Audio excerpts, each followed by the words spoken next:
This is so maganda, man. What's good, everybody? Is your boy David again, and I'm back with another video today. So for today's video, magre-react ako sa kanta ng The Ones with Janine Berdin.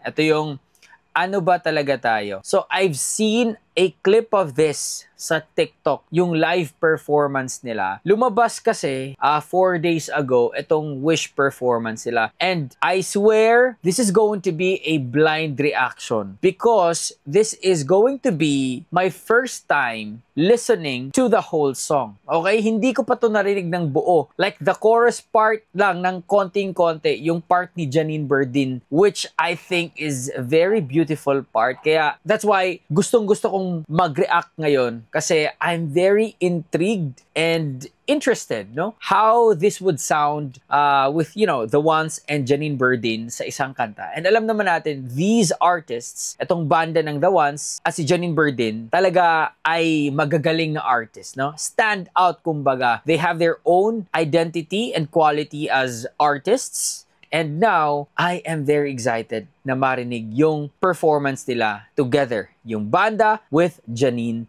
Berdin. So if you guys haven't subscribed yet to my YouTube channel, please do subscribe to my YouTube channel. You can also follow me on Facebook, on TikTok, and on Instagram if you like. Okay, so yeah, no further ado, let's jump right into the video.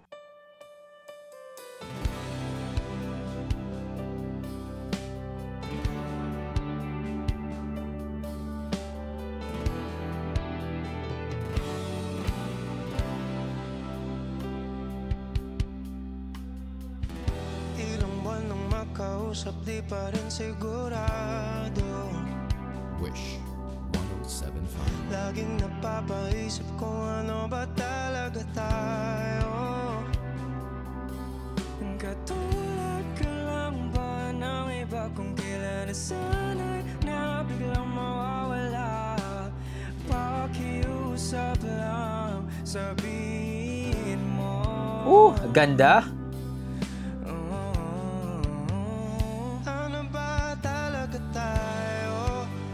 Usapan natin di yung malabo, di malaman kung saan ba patungo ngayon. Ako ay naguguluhan. Ano ba talaga tayo? Sa akin nga ba di pa sigurado? Kung may iba ay huwag mo nang itago. Sawa na ako sa palaisipan. Ano ba talaga tayo? Haha, ganda. Ganda. Woo! Okay, before tayo makinig kay Janine Berdin, I just want to say this, okay? Kasi baka makalimutan ko. Alam niyo ba yung The Ones? This band, if I have to describe their music, their sound, okay? One word, it's the word honest. Okay, there's just something so honest about yung sound ng The Ones, yung mga vocalists sila, yung music, the music that they play.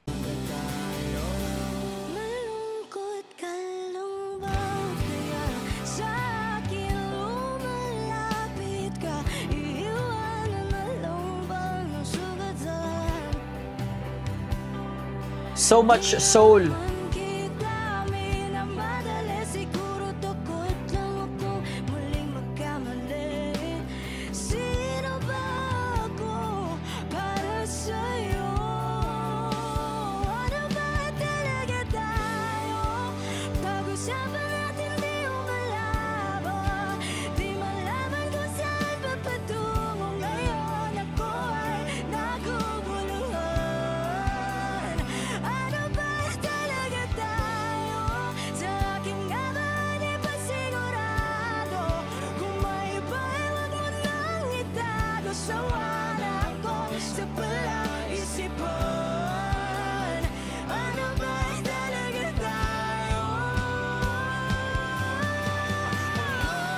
What?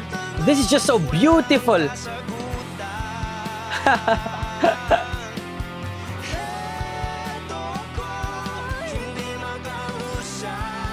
Beautiful harmonization.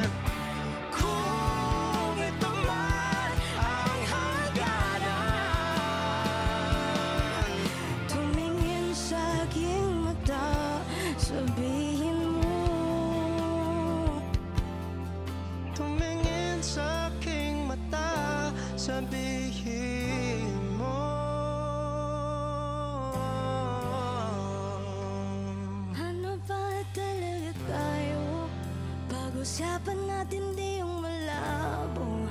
Di malaman kung saan ba patungo ngayon. Ako ay naguguluhan.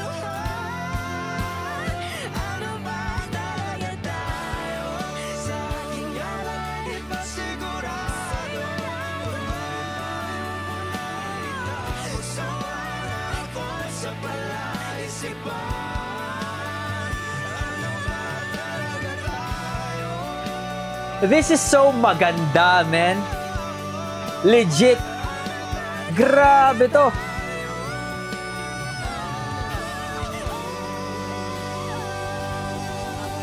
Bro. Ganda.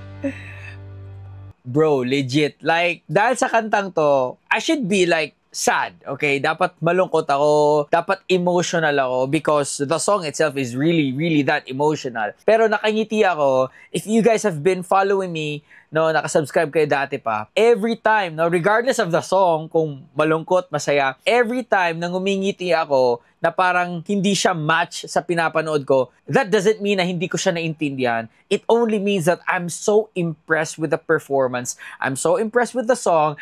I'm so impressed with the vocals. Grabe yung Janine Berdin. Grabe. The ones being honest and Janine Berdin being so straightforward. Ang galing. I think this is one of the best collabs ng mga artists sa isang kanta. Like legit. Mabigat yung kanta and shout out to the band ha. Poste, malinis, no? Also, one thing I love about the ones, I know that they're rooted sa Christian music, no? One thing I love about them, sobrang linis, very churchy yung dating, which I really love kasi laking simbahan din ako. I learned music sa church. So that's why I can really tell na yung approach nila, yung atake nila is very churchy, no? Parang nagwo-worship ka lang. The chord progression, yung tone selection ng gitara, ng yung pads and everything, yung drums, poste. I love it, man.